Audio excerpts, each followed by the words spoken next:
Capítulo 4 do livro de 1 Samuel. Esse capítulo aí trata do quê? Os filisteus tomam a arca e a morte de Eli. Vamos ver então, é um texto curto aí de apenas 22 versos.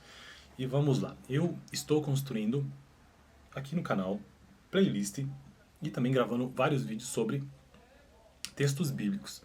E o meu objetivo é conseguir gravar todos os capítulos da Bíblia um a um por vídeo. E eu já consegui fazer isso. Nossa, preciso de água. E eu já consegui fazer isso.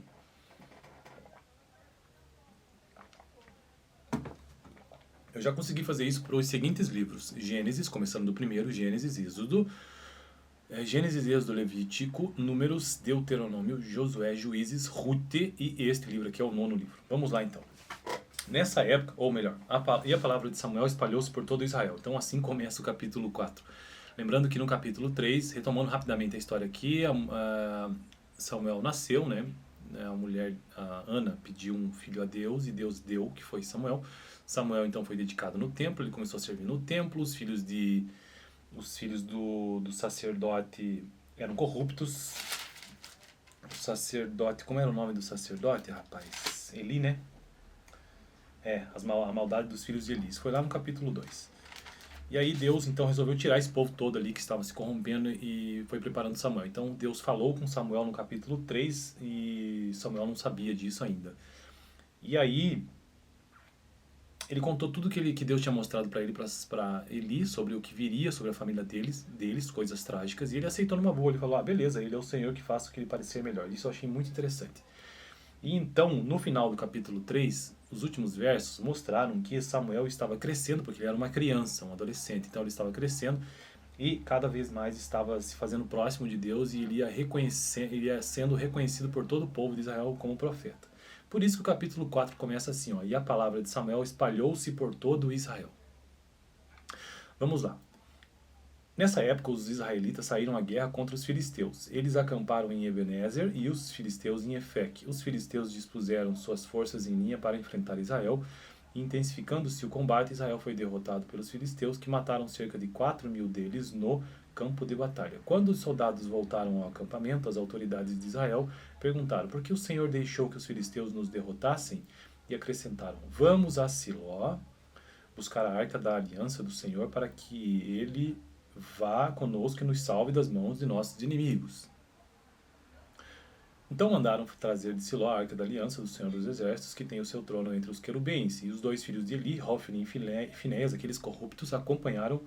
Aqueles corruptos é um comentário meu. Acompanharam, mas estava no capítulo anterior. Acompanharam a arca da aliança de Deus. Quando a arca da aliança do Senhor entrou no acampamento, todos os israelitas gritaram tão alto que o chão estremeceu.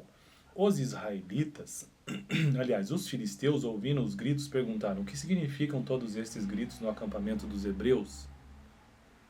Quando souberam que a arca do Senhor viera para o acampamento, os filisteus ficaram com medo e disseram: deuses chegaram ao acampamento. Ai de nós! Nunca nos aconteceu uma coisa dessas. Ai de nós! Quem nos livrará das mãos desses deuses poderosos? São os deuses que feriram os egípcios com todas as espécie de pragas no deserto. Sejam fortes, filisteus, sejam homens, ou vocês se tornarão escravos dos hebreus. Assim como eles foram escravos de vocês, sejam homens e lutem. Quem está falando isso para eles? Então os filisteus lutaram e Israel foi derrotado. Louco! Cada homem fugiu para sua tenda. O massacre foi muito grande. Israel perdeu 30.000 homens de infantaria. A arca de Deus foi tomada e os dois filhos de Eli, Hofni e Finéias, morreram. Aconteceu o que Deus tinha previsto no capítulo... Previsto não, que Deus ordenou no capítulo 3. Naquele mesmo dia, um benjamita, da tribo de Benjamim, correu da linha da batalha até Siló com as roupas rasgadas e terra na cabeça. Quando ele chegou, Eli estava sentado em sua cadeira ao lado da estrada. Estava preocupado, pois em seu coração temia pela arca de Deus. O homem entrou na cidade, contou o que havia acontecido e a cidade começou a gritar. Ele ouviu os gritos e perguntou: o que significa esse tumulto? O homem correu para contar tudo a Eli. Ele tinha 98 anos de idade e seus olhos... 98 anos de idade! E seus olhos estavam imóveis. Ele já não conseguia enxergar. Ele estava cego, né? O homem lhe disse: acabei de chegar da linha de batalha. Fugi de lá hoje mesmo. Ele perguntou: o que aconteceu meu filho? O mensageiro respondeu: Israel fugiu dos filisteus e houve uma grande matança entre os soldados. Também os seus 2 filhos, Hofni e Finéias, Hofni e Finéias estão mortos, e a arca de Deus foi tomada. Quando ele mencionou a arca de Deus, veja, ele não se importou muito com os filhos, mas a arca de Deus, olha só. Quando ele mencionou a arca de Deus, ele caiu de cadeira para trás ao lado do portão, da cadeira, né? Quebrou o pescoço e morreu, pois era velho e pesado. Ele liderou Israel durante 40 anos. Oxe, então Eli, na verdade, governou Israel por bastante tempo. Será que ele foi um juiz também? Acho que sim, né? Ou não. Sua nora, a mulher de Finéias, um dos filhos corruptos, estava grávida e perto de dar à luz. Quando ouviu a notícia de que a arca de Deus havia sido tomada e que o seu sogro e seu marido estavam mortos, entrou em trabalho de parto e deu à luz, mas não resistiu às dores do parto. Enquanto morria, as mulheres que a ajudavam disseram: "Não se desespere, você teve um menino." Mas ela não respondeu nem deu atenção. Ela deu ao menino o nome de Icabode, e disse: "A glória se foi de Israel."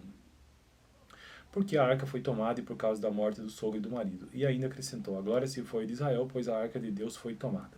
Bom, então este foi a leitura do capítulo 4 do livro de 1 Samuel, que é o 9º livro da Bíblia a partir de Gênesis, Êxodo, Levítico, Números, Deuteronômio, Josué, Juízes, Ruth e 1 Samuel. Próximo vídeo, capítulo 5 do livro de Samuel.